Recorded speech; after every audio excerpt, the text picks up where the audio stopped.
प्यारे बच्चों, finally Bihar board ने ऑफिशियल नोटिफिकेशन में ये बता दिया है कि आपकी 11वीं में एडमिशन 24 अप्रैल से लेकर के 3 मई तक होगा, जो कि OFSS के वेबसाइट पे आपकी ये आवेदन लिया जाएगा। आवेदन भरते वक्त बहुत ही सावधानी बरतने की ज़रूरत है, क्योंकि बिहार बोर्ड ने पूरी तरीके से इतना बड़ा जो है ना वह एक एक लाइन एक एक वर्ड लिखा हुआ है कि कहीं आपको फॉर्म भरते वक्त गलती ना हो जाए।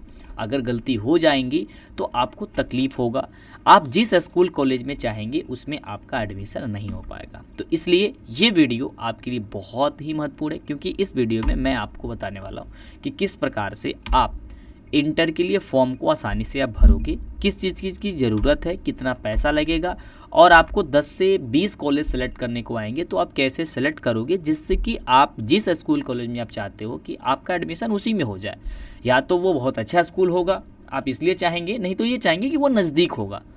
ज़्यादातर लड़कियों के लिए बड़ी खास ज़रूरी हो जाती है, क्योंकि उनके पास के यदि कॉलेज स्कूल नहीं मिलेगा तो दूर जाना बहुत दिक्कत हो जाता है।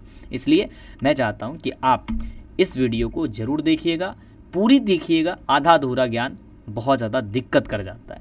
तो फाइनली मैं आपको आगे बताऊं उसके पहले इस वीडियो को लाइक कर दीजिए और कमेंट ज़रूर कर दीजिएगा। कोई डाउट है तो मैं आपको आगे से बता दूंगा, ठीक है। चलो स्टार्ट करते हैं, और चैनल को सब्सक्राइब जरूर कर लीजिए अगर नहीं किया तो। यहाँ पे बताया जा रहा है कि सत्र 2025 से 27 के लिए, यानी कि आप इस वर्ष 10वीं की परीक्षा दिए हैं और इसके बाद से 11वीं में एडमिशन लेना चाहते हैं, तो आपके लिए एक आवश्यक सूचना है जो बिहार बोर्ड ने जारी किया कि 24 अप्रैल से आपके एडमिशन फॉर्म भरा जाएगा। ये एडमिशन जो फॉर्म है वो OFSS के वेबसाइट पे होगा। इसके लिए आप किसी भी क्रोम ब्राउजर में ये वाली वेबसाइट का नाम सर्च कर सकते हैं, http://OFSS-bihar.net। ये सर्च करेंगे, उसके बाद से जो यहाँ पे आवेदन करने के लिए जो होगा सारी तरीका है, वो तरीका को पढ़ना होगा, समझना होगा। हालांकि आप छोड़ दीजिए, मैं आपको सारी चीज़ समझा देता हूँ। और देख सकते हैं यहाँ पे बिहार बोर्ड ने स्पष्ट रूप से कह दिया है कि अगर इसमें किसी भी प्रकार की अगर त्रुटि होती है तो विद्यार्थी इसका स्वयं जिम्मेवार होंगे। इसलिए आप पूरी तरीके से समझना बहुत ज़रूरी है आपको, और ये पूरी तरीके से जो है ना यहाँ पे पूरी बताया गया है। एक एक लाइन देख सकते हैं यहाँ पे 24 से लेकर के 3 मई तक ये आवेदन होने वाले हैं। आवेदन के लिए आपको क्या क्या किस की ज़रूरत है उसे यहाँ पे मैं स्पष्ट करना चाहूँगा, फिर मैं फॉर्म की तरफ ही बढ़ूँगा और फॉर्म को भरने के लिए मैं दिखाऊँगा, तो वहाँ ज़्यादा समझ में आएगा। हालांकि इतना ज़्यादा लिखा हुआ है तो आप देखेंगे कहीं क्या, अरे भाई इतना लिखा हुआ है तो मैं कैसे समझ पाऊँगा। हालांकि आपको परेशान होने की ज़रूरत नहीं है। ये अलग अलग जगह पे, जैसे कि ऑनलाइन अगर आप कंप्यूटर मोबाइल से करना चाहते हो उसके लिए भी बताई गई है। इसमें आप साइबर कैफ़े से या फिर आप ऐसे फॉर्म भर के जमा करते हो उस तरीके की, यानी सारी प्रक्रिया इसमें बताई गई है। तो आपको जो ज़रूरत है मैं आपको सब कुछ यहाँ पे बता देने वाला हूँ। तो ध्यान दीजिएगा, सबसे पहले तो आपको एडमिशन लेने के लिए आपको क्या करना होगा। 24 तारीख से यह ऑनलाइन हो रहा है, तो आप किसी भी दिन 3 मई के पहले आप एडमिशन के लिए फॉर्म अप्लाई करोगे। और फॉर्म अप्लाई करने के लिए ये जो होगा, ये बताया जा रहा है कि 24 अप्रैल को यह 11 बजे जो है ना वे वेबसाइट जो है ना वो उपलब्ध हो जाएगी, यानी कि 11 बजे से फॉर्म भरना शुरू हो जाएगा। इसके लिए आपको क्या करना होगा, आपको मोबाइल नंबर आपको एक चाहिए, और एक ही मोबाइल नंबर और एक ही ईमेल आईडी से सिर्फ एक ही बार फॉर्म भरा जाएगा। ये देख सकते हैं आपके सामने स्पष्ट रूप से लिखा गया है, यानी कि आपको फॉर्म भरना है तो एक मोबाइल से एक ही विद्यार्थी का फॉर्म भरा जाएगा, ठीक है। बिहार बोर्ड ने स्पष्ट तौर पे कह दिया है कि आप फॉर्म यदि भर रहे हो तो पिछला कट ऑफ आप ज़रूर देख लो। आप वेबसाइट पे जाओ, वहाँ पे पिछले साल की कट ऑफ यानी कि मार्कशीट, ये आपका मेरिट लिस्ट जब जारी होता है तो उसमें दिखता है कि हाँ इतने मार्क्स के अगर आपका आया हुआ है तो इस स्कूल कॉलेज में सीट मिल चुकी थी, तो वो कट ऑफ भी आप जांच कर सकते हो, आप देख सकते हो, ठीक है। चलो कोई नहीं, यहाँ पे थोड़ी मोटा मोटी जानकारी देता हूँ, फिर मैं फॉर्म पे चलता हूँ। अब फॉर्म को दिखाऊँगा तो आपको जो है ना वो सारी चीज़ें समझ में आ जाएंगी, इसलिए स्टेप बाय स्टेप समझो, ठीक है। चलो, तो यहाँ पे बताया जा रहा है कि आवेदन भरने के लिए कुछ जानकारियाँ यहाँ पे तो बोला जा रहा है कि यदि विद्यार्थी ने 10वीं की परीक्षा बिहार विद्यालय परीक्षा समिति से, यानी कि अगर आप बिहार बोर्ड से परीक्षा दिए हो और आप उत्तीर्ण हुए हो, तो आप अपना रोल कोड, रोल नंबर और जन्म तिथि को तैयार रखना है फॉर्म भरने से पहले। पहला कंडीशन तो यह है। दूसरा यह है कि यदि विद्यार्थी ने 10वीं की परीक्षा बिहार विद्यालय परीक्षा समिति के समक्ष किसी अन्य बोर्डों से उत्तीर्ण किया है, जैसे मान लो कोई विद्यार्थी जो है ना बिहार बोर्ड से पढ़ा ही नहीं है, तो उसके लिए आपको क्या करना है, तो उसका कुल अंक जो भी उसको मिला हुआ है मार्कशीट वगैरह उसको रखनी है। विद्यार्थी अपना पासपोर्ट साइज फ़ोटो का स्कैन कॉपी कंप्यूटर में तैयार रखें। यानी कि आपको फॉर्म भरते वक्त आपका जो पासपोर्ट साइज फ़ोटो हो जाता है, जो हाफ फ़ोटो आप कहते हो, वो फ़ोटो चाहिए, उसको ज़रूरी है, यानी कि वो आपको रखना होगा। आपके पास एक मोबाइल नंबर होनी चाहिए, एक ईमेल आईडी अगर नहीं बनी है तो वो ज़रूर बनवा लीजिएगा। आवेदन करने के लिए बताया जा रहा है कि आपको OFSS के ऑफिशियल वेबसाइट पे जाना होगा, जो कि वेबसाइट का नाम आपको पहले भी बताया, यहाँ पे भी है http://ofssbihar.net पर जाएं। उसके बाद से जो वहाँ पे समान आवेदन जो प्रपत्र है, जो वहाँ पे आपको क्लिक करना होगा, कॉमन एप्लीकेशन फॉर्म, उस पर क्लिक करिए और जो भी दिशा निर्देश दिए गए हैं उसे आप एक बार ज़रूर पढ़ लीजिएगा, ठीक है। हालांकि मैं आपको सारी चीज़ समझा ही दूंगा, आप टेंशन मत लो। मैं फॉर्म पे अभी चलने वाला हूँ, पहले यहाँ पे जो आई है बिहार बोर्ड से उसे मैं समझा देता हूँ, ठीक है। चेक बॉक्स और उसके उपरांत आई एक्सेप्ट पर क्लिक करने के बाद नियम एवं शर्तों को स्वीकार जरूर करें कि आप उस नियम एवं शर्तों से एग्री हैं, तो इसे स्वीकार आप जरूर कर लें। ये बताया जा रहा है, ये कुछ जानकारियां हैं जो बिहार बोर्ड ने ये पूरी पेज में लिखी हुई है। एक खास तौर पे मैं आपको बता देना चाहता हूँ कि आप फॉर्म जब भरोगे तो आपको फॉर्म जो भरोगे वो आपको फॉर्म संख्या 7 भरना है।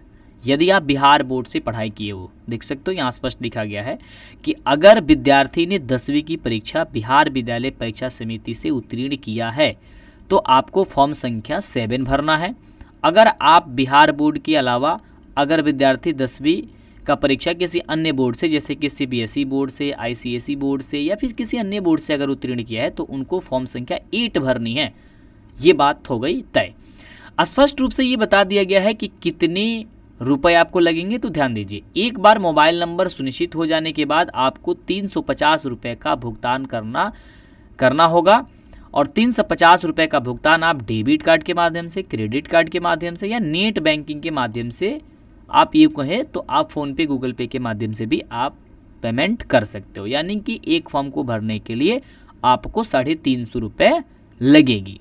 समझ गए? यहाँ तक बातें क्लियर हो गई होगी, मुझे ऐसा लग रहा है।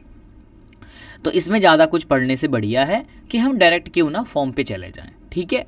यहाँ पे कैटेगरी वाइज जो है ना कुछ सीटें रिजर्व वगैरह रहती है, तो वो आप यहाँ पे आप देख पा रहे हो कि कितनी सीटें रिजर्व किसके लिए। अनुसूचित जाति के लिए यहाँ पे देखोगे तो अनुसूचित जाति के लिए कितनी है, तो 16% सीटें हैं।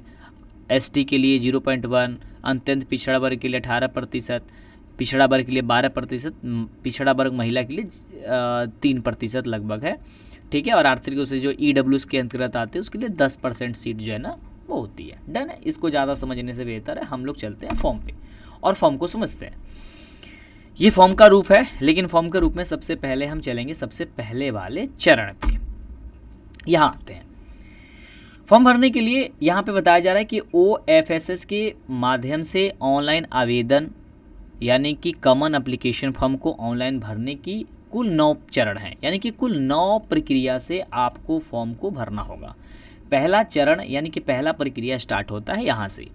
सबसे पहले प्रक्रिया में आपको क्या करना है, किसी भी वेब ब्राउज़र में यानी कि आप अपने मोबाइल में जाओगे और सर्च करोगे www.ofssbihar.org वेबसाइट पर जाएं और online CAF for intermediate link पर क्लिक करें। ये लिंक कहाँ मिलेगा, आपको ये लिंक मिलेगा यहाँ पे। इस तरीके से लिंक देखोगे, ये दिख रहे हो, ठीक है, ये ठीक है दिख रहा है, common application for admission in intermediate college and school. इस पे क्लिक करना होगा। जैसे ही आप इस पे क्लिक करोगे तो पहुंच जाओगे आप चरण नंबर 2 पे।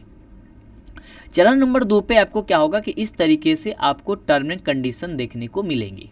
अब ये टर्म एंड कंडीशन जो होगा आपको इसको या तो पढ़ना चाहो पढ़ दो, नहीं पढ़ना चाहो हटा दो, कोई दिक्कत नहीं। आपको क्या करना है, यहाँ पे जो है ना वह यस पे सिंबल पे क्या करना है, टिक मार करनी है और आवेदन करने है तो यहाँ क्लिक करें, इस पे आपको क्लिक करना होगा। सही बात है। जैसे ही आप इस पे आप क्लिक कर दोगे आपको क्या होगा कि आप तीसरे चरण के लिए एलिजिबल हो जाओगे, यानी कि तीसरे चरण पे आप आ जाओगे। तीसरे चरण पे जब आप आओगे तो यहाँ पे आपको इस तरीके से ये फॉर्म मिलेगा। फॉर्म में आपको करना क्या होगा, ये काम आप मोबाइल से, लैपटॉप से, किसी साइबर कैफ़े से आप कहीं से भरवा सकते हैं, कोई दिक्कत नहीं है। यहाँ आपको अपना बोर्ड सेलेक्ट करना होगा। जैसे कि यहाँ पे बिहार बोर्ड सेलेक्ट है तो बिहार बोर्ड सेलेक्ट है तो अच्छी बातें हैं, यहाँ पे बिहार बोर्ड सेलेक्ट करना होगा। आपने किस साल परीक्षा उत्तीर्ण की है तो आपको यहाँ पे 2024 नहीं 2025 फिल करना है, ठीक है, क्योंकि आपने 2025 में उत्तीर्ण किया है, इस बात को ध्यान दीजिएगा। डन है जी। यहाँ पे आपने एनुअल परीक्षा आपने दिया था, यानी कि आपने वार्षिक परीक्षा दिया था। यदि कोई बच्चा किसी दूसरी वर्ष परीक्षा दिया हुआ है तो वो दूसरा सेलेक्ट कर सकता है, ठीक है। अगर वो कंपार्टमेंटल के एग्ज़ाम दिया है तो कंपार्टमेंटल सर्च करेगा, बट सबसे ज़्यादा बच्चे जो होते हैं एनुअल एग्ज़ाम, ये एनुअल परीक्षा एग्ज़ाम के होते हैं, यानी कि वार्षिक परीक्षा के, तो आपको एनुअल एग्ज़ाम पे टिक मार्क करना। आपको यहाँ पे अपना डेट ऑफ बर्थ भरना है, जिसमें आपको डे भरना है, मंथ भरना है, ईयर भरना है। उसके बाद आपको यहाँ पे अपना रोल कोड और आपको यहाँ पे अपना रोल नंबर भरना है। जैसे ही आप रोल कोड और रोल नंबर डालेंगे, ऑटोमेटिक आपके सामने ये सारा डिटेल्स सामने आ जाएगा। ये आपका नाम आ जाएगा, आपके पिता का नाम आ जाएगा, आपके मदर का नाम आ जाएगा, यानी कि जितनी डिटेल्स आपके मार्कशीट में होती है वो ऑटोमेटिक यहाँ पे रिसीव कर लेगा। उसके बाद से आपको क्या करना है, यहाँ पे फ़ोटो जो है ना वहाँ पे डाल देना। अगर नहीं आता है तो यहाँ पे आप टाइप भी कर सकते हो, है ना। एप्लीकेशन यूनिक आईडी आपको यहाँ पे, यानी कि सब कुछ आपको डालना यहाँ पे आ जाएगा। नहीं आता है तो आप अपने मार्कशीट के देख करके जो आपको मिला होगा स्कूल कॉलेज में, अब कुछ बच्चे कहेंगे सर मुझे तो मिला ही नहीं है अभी तक स्कूल कॉलेज में, फिर मैं कैसे भरूंगा। कोई दिक्कत नहीं, जो आपने इंटरनेट से जब आप पास हुए, जब आपका रिजल्ट आया तो उस समय इंटरनेट पे जो मार्कशीट जारी की गई उसी मार्कशीट के अनुसार आप यहाँ पे भर सकते हो, अगर आपके स्कूल कॉलेज में मार्कशीट नहीं मिली है तो। सही है। चलो यहाँ पे अपना फ़ोटो सेलेक्ट करोगे। फ़ोटो के लिए आप लोग या तो JPG फाइल में या फिर PNG फाइल में अपलोड कर सकते हो, ये बात ध्यान रखिएगा। आपका कितना मार्क्स आया है ये भी ऑटोमेटिक उसमें फिल हो जाएगा। नहीं फिल होता है आपका तो आप फिल कर सकते हो, ऐसे हो जाता है, ठीक है। उसके बाद से आपको यहाँ पे स्कूल का नाम, जो भी है स्कूल का नाम है, आपने परीक्षा दिया था जिस स्कूल में आपने परीक्षा, मतलब आप पढ़ाई कर रहे थे 10वीं की, देख सकते हो लिखा हुआ है कि आपने जिस स्कूल में से 10वीं की परीक्षा उत्तीर्ण की है उसका ब्यौरा भर दीजिए। जैसे उस स्कूल का नाम क्या है, उस विद्यालय का पता क्या है और उस ज़िला वो कौन से डिस्ट्रिक्ट में है, ये सिलेक्ट करिएगा। आपने नामांकन, आपने किस साल उस विद्यालय में नामांकन लिया था, जब आप नामांकन लिए थे आप सेलेक्ट कर सकते हो कि हाँ मैं उस विद्यालय में इसी दिन से पढ़ रहा हूँ। ज़्यादातर बच्चे जो है ना क्या है ना कि 9th क्लास ही भरते हैं, आप भाई 9th क्लास भर दीजिएगा, यानी कि 9th क्लास में उस विद्यालय में गए होंगे, ज़्यादातर यही बच्चे होते हैं, है ना। तो 9th क्लास में आप कब गए होंगे तो उस वो डेट सेलेक्ट कर लीजिएगा। उसके ये डेट नहीं सेलेक्ट किया, और ईयर, यानी कि केवल साल सेलेक्ट करना है, डेट नहीं सेलेक्ट करना प्रॉपर कि कब से है, केवल ईयर सेलेक्ट करना है। आपने किस साल उस विद्यालय को छोड़ दिया था, तो अब पिछली बात है कि भाई साहब आपने 2025 में दिया तो आपने छोड़ ही दिया, ठीक है, डन है। यहाँ पे आपको उसके बाद से कुछ नहीं करना, ये नो सेलेक्ट है, इसको नो रहने दीजिएगा, कोई दिक्कत नहीं है। चौथे चरण पे आप पहुँच जाएंगे। चौथे चरण में आपको क्या करना होगा जी, तो आपको चौथे चरण में यहाँ पे आपको अपना पूरा डिटेल्स देना होगा। जैसे आप लड़की हैं तो फीमेल सेलेक्ट करिएगा, लड़का है तो आप मेल सेलेक्ट करिएगा। यहाँ पे आपकी मातृभाषा क्या है, हिंदी है तो हिंदी सेलेक्ट करिएगा, और आपका नेशनलिटी या कि नागरिकता क्या है, इंडियन है तो आप इंडियन सेलेक्ट करिएगा।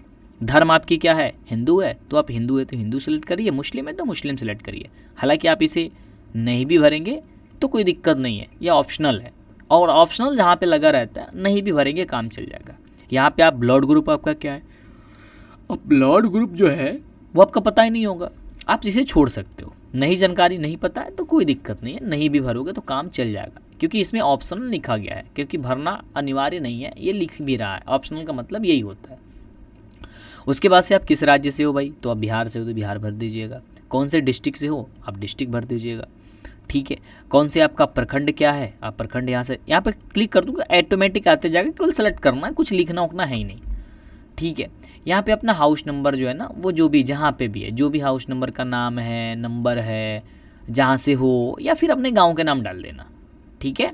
अगर कुछ समझ में नहीं आता है तो क्या करोगे आप, अपना गांव के नंबर जो है ना यहाँ पे डाल देना। यहाँ पे अपना पिन कोड डाल देना कि मैं इस पिन कोड से, मेरा पिन कोड ये है, डन है। यहाँ पे आप अपना मोबाइल नंबर अवश्य डालोगे, ये मोबाइल नंबर। उसके बाद से एक आपका ईमेल आईडी डालना होगा।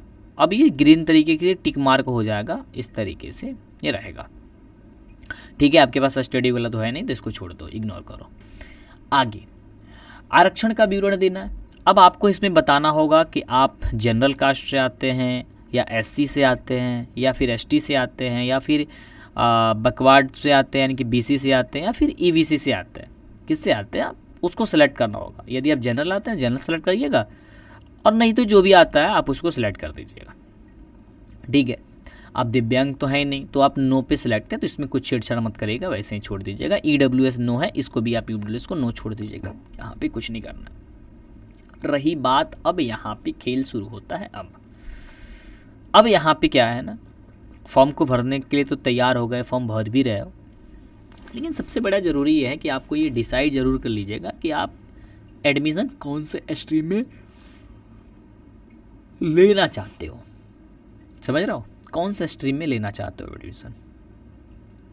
अब एडमिशन लेने के लिए पहले ये डिसाइड ज़रूर कर लेना कि आपको साइंस पढ़ना है, आर्ट्स पढ़ना है, कॉमर्स पढ़ना है। ठीक है, अब क्या करना है, यहाँ पे सेलेक्ट करना है अपना स्कूल कॉलेज। यहाँ पे कम से कम आप जो है ना 20 कॉलेज सेलेक्ट कर सकते हो, और 20 सेलेक्ट करने की ज़रूरत नहीं है, ज़्यादा से ज़्यादा आप 10 ही सेलेक्ट करिएगा, है ना, या 5-6 भी करेंगे तो कोई दिक्कत नहीं है, लेकिन 10 कर लीजिएगा। बोला जा रहा है कि you are required to select of the latest 5 at most जो है ना 20, यानी कह रहा है कि कम से कम 5 कॉलेज का सिलेक्ट करिए, और ज़्यादा से ज़्यादा आप 20 कॉलेज को सिलेक्ट कर सकते हैं। अब इसका क्या मतलब है, अब ध्यान से देखो, ये यहाँ से सबसे पहले क्या है ना, जैसे ही आप इसको सेलेक्ट करोगे जिला डिस्ट्रिक्ट आएगा, और उस डिस्ट्रिक्ट को सेलेक्ट करोगे तो यहाँ पे कॉलेज का उस पूरी डिस्ट्रिक्ट में जो कॉलेज होगा उसका नाम यहाँ पे सेलेक्ट करोगे। यहाँ पे नीचे वाले पे, यहाँ पे सेलेक्ट करो तो डिस्ट्रिक्ट नाम आएगा, इस सेकंड वाले पे सेलेक्ट करोगे तो उस डिस्ट्रिक्ट में जितने कॉलेज होंगे वो आ जाएगा। यहाँ से आपको स्ट्रीम आ जाएगा कि आप कौन सा स्ट्रीम सेलेक्ट करना चाहते हैं, यानी कि साइंस, आर्ट्स, कॉमर्स से चाहिए। अब यहाँ पे सेलेक्ट सबसे पहला वही कॉलेज सेलेक्ट करिएगा जिस कॉलेज में आप चाहते हो कि मेरा एडमिशन होना चाहिए। ये बात ध्यान रखिएगा, आपको सबसे पहले वही कॉलेज को सेलेक्ट करना है जिस कॉलेज स्कूल में आप चाहते हो कि मेरा उसमें एडमिशन हो जाए। क्योंकि कई बार यह हमेशा यही देखा गया है कि पहला जो कॉलेज स्कूल सेलेक्ट होता है एडमिशन के लिए मेरिट लिस्ट में नाम वहीं आ जाता है ज़्यादातर, नहीं तो सेकंड आ जाएगा। तो आपको क्या करना होगा, सबसे पहले आपको वो कॉलेज सेलेक्ट करना होगा जिसमें आपका इच्छा है, और आप चाहते हो कि सेकंड कॉलेज में कौन सा सेलेक्ट करना है, आप चाहते हो कि चलो इसमें अगर ना मिले तो इसमें भी हो जाए तो वो सेलेक्ट करिएगा। फिर अगला, चलो इसमें भी नहीं हो, इन दोनों में रहे तो तीसरा वाले कॉलेज सेलेक्ट करिएगा कि चलो इसमें हो जाए। ऐसे ही करके आपको क्रम वाइज सेलेक्ट करना होगा। जो कम आपको इम्पोर्टेंट लगता है कि नहीं यार मेरे को इसमें थोड़ा सा कम इंटरेस्ट है, तो कम इंटरेस्ट को नीचे रखिएगा, और जिसमें ज़्यादा इंटरेस्ट है उसे ऊपर रखिएगा। क्योंकि ऊपर वाले कॉलेज से ही आपकी मेरिट लिस्ट जो है ना वो आएंगी। मेरिट लिस्ट कब आएगा, तो मेरिट लिस्ट आएगा एग्ज़ाम फॉर्म भर जाने के बाद से। अभी तो इसका डेट भी बढ़ेगा, ये ध्यान रखो, अभी डेट बढ़ेगा, उसके बाद मेरिट लिस्ट आएगा, है ना। ऐसा समझो कि 3 तारीख तक फॉर्म भरा जा रहा है तो डेट बढ़ेगा, तो लगभग 15 मई के पहले आपका मेरिट लिस्ट नहीं आएगा, ये ध्यान रखो। ठीक है, इस तरीके से आप फॉर्म को आप भरोगे। ठीक है, तो कम से कम 5, ज़्यादा से ज़्यादा 20 कॉलेज को सेलेक्ट कर सकते हो जी। नीचे आपको क्या करना होगा, यहाँ पे ये दोनों पे टिक मार्क करना होगा। ध्यान से देखो, ये नीचे यहाँ पे टिक करना होगा, यहाँ पे टिक करना होगा। ठीक है, और यहाँ पे आवेदन करने के लिए ये 300 रुपये नहीं, आपको 350 रुपये देने होंगे। ठीक है, आपको 350 रुपये देने होंगे, ये ध्यान रखिएगा। उसके बाद से आप बढ़ेंगे आगे 5वें चरण में। 5वें चरण में आप सभी विरोध भरने के 50 संस्था से नामांकन हेतु अपनी प्राथमिकता विकल्प, यानी कि कम से कम 10 विकल्प या अधिकतम 20 विकल्प का आप चुनाव यहाँ से आप कर सकते हैं। वही बात है, यहाँ पे डबल जो है ना वो स्लाइड यहाँ पे दिख रही है, वही बात है। यहाँ से कॉलेज आप सेलेक्ट करिए, और यहाँ पे वही बात जो अभी मैंने बताया आपको वही है। ठीक है, यहाँ पे क्लिक करिएगा, यहाँ पे आपको 300 नहीं 350 लिख के आएगा। ठीक है, ये 350 लिख के आएगा, ये पिछले साल का है शायद, तो मैं आपको दिखा दिए 350 होगा, यहाँ पे 300 नहीं होगा, यानी कि 350 रुपये लगेंगे। ठीक है, उसके बाद आते हैं छठा चरण में। मेरे दोस्त, छठा चरण में आपको इस तरीके से फॉर्म अप होगा। यहाँ पे फ़ोटो आपका दिखेगा, यहाँ पे आपका सब कुछ यहाँ पे डिटेल्स दिखेगा। ये सब ही डिटेल्स आपको एक बार सावधानी पूर्वक क्या कर लेनी है जी, तो आपको चेक कर लेना है। नहीं तो बिहार बोर्ड ने कहा है कि इसकी जिम्मेवारी आप खुद होंगे, अगर गलती फॉर्म भरेंगे बिहार बोर्ड इसमें कुछ नहीं कर पाएगा। ठीक है, हालांकि ये वाली डिटेल्स जो है ना ऑटोमेटिक आ जाएगा मार्कशीट के अनुसार। ये आपका कितना मार्क्स है वो हो जाएगा, टोटल मार्क्स क्या है, क्या क्या आपने भरा है, जो भी भरा है, जो भी चीज़ें भरी है। ठीक है, वो यहाँ पे आ जाएगा। सब कुछ आपको एक बार ओवरव्यू कर लेनी है, सब कुछ चेक कर लेनी है। जैसे ही ये सारी चीज़ें चेक हो जाएंगी आपकी, ये कॉलेज सेलेक्ट कर लीजिएगा, देख लीजिएगा कौन से कॉलेज मैंने कौन से नंबर पे रखा हुआ है ना, कौन से कॉलेज कौन से नंबर पे लिया, वही कॉलेज को सबसे फर्स्ट पे रखिएगा जिस कॉलेज में आप चाहते हो कि भाई मेरा एडमिशन इसमें हो जाना चाहिए। ठीक है, तो इस तरीके से आपका ये हो जाएगा। ठीक है, छठे नंबर चरण में। सातवें नंबर चरण में आता है आपका यहाँ पे अंतिम चरण की ओर। कह रहा है कि आपको निबंधित यानी मोबाइल नंबर पे एक OTP जाएगा जब आप जाओगे तो, और इस OTP को यहाँ पे देख सकते हो, यहाँ पे आपको OTP डालना होगा और यहाँ पे सबमिट कर देना होगा। सबमिट करेंगे, पहुँच जाएंगे आप 8वें चरण में। 8वें चरण में मोबाइल नंबर पर सुनिश्चित करने के पश्चात पेमेंट पेज पे आप जाएंगे इस तरीके से, और यहाँ पे पेमेंट पेज पे आप जाओगे और पेमेंट पेज पे आपको दिखेगा कि आप कौन से पेमेंट मेथड से आप पेमेंट करना चाहते हो। आप net banking, credit card, debit card, किससे करना चाहते हो। लास्ट आता है आपका 9वां चरण जो कि अंतिम चरण होता है, और अंतिम चरण के बाद से आपका ये भुगतान के लिए यानी कि हो जाता है। अब होने के बाद से इसका स्क्रीनशॉट आप जरूर लीजिएगा, या किसी साइबर कैफ़े में कर रहे हो या कहीं भी कर रहे हो तो इसका स्क्रीनशॉट या फिर इसका प्रिंट कॉपी जरूर निकाल लीजिएगा। यहाँ पे ऑप्शन भी आएगा प्रिंट एप्लीकेशन कॉपी, इसका प्रिंट कर लीजिएगा। मोबाइल में भर रहे हैं तो इसका PDF सेव कर लीजिएगा। ठीक है, तो जैसे आप PDF सेव कर लीजिएगा तो आपका सुरक्षित हो जाएगा और आपको ट्रांजैक्शन ID आपको प्राप्त हो जाएगा कि आपने कौन से ट्रांजैक्शन ID से बिहार बोर्ड में आपने जो है ना फॉर्म यानी कि पैसा पेमेंट किया है। ठीक है, इस तरीके से जैसे आप फॉर्म भर देंगे पूरी तरीके से फॉर्म आपका फिलअप हो जाएगा, सब कुछ हो जाएगा। ठीक है, और आप फॉर्म भर देने के बाद से आप अब वेट करिए अपने मेरिट लिस्ट का। मेरिट लिस्ट आएगा तो मेरिट लिस्ट आपको इसी वेबसाइट पे आकर के चेक करना होगा। यहाँ पे आपका नाम होगा, हालांकि आपको मैसेज भी बिहार बोर्ड दे देगा जिस मोबाइल नंबर पे या जिस ईमेल ID को आपने भरा हुआ है। हालांकि जब आएगा तो मैं आपको बता ही दूंगा। मुझे लग रहा है कि आपको कोई ऐसी जानकारी नहीं है जो छूट गई होगी या बाकी लगी होगी। मैंने एक एक स्टेप को, एक एक पॉइंट को बहुत ही सावधानीपूर्वक, बहुत ही अच्छे तरीके से आपको अपने लैपटॉप कंप्यूटर में आपको दिखा दिया है। उम्मीद करते हैं कि यह बहुत हेल्प किया होगा आपको। तो एक बार लाइक ज़रूर करिएगा, कमेंट ज़रूर करिए। अगर कोई डाउट होता है तो आप हमें ज़रूर बताइए, नीचे कमेंट बॉक्स आपके लिए रहता है। शेयर करते हो तो बहुत खुशी मिलती है, सब्सक्राइब करते हो तो एक आप हमारे परिवार का सदस्य बनते हो, ये बहुत अच्छा लगता है। थैंक यू सो मच मेरे दोस्त, love you, take care, bye. मिलते हैं अगले वाली एक ऐसे ही खूबसूरत वीडियो में जिसमें आपको हमें लगता है कि आपको बताना बहुत ज़रूरी है, नहीं तो वीडियो बनाने वाले तो बहुत लोग मिलेंगे।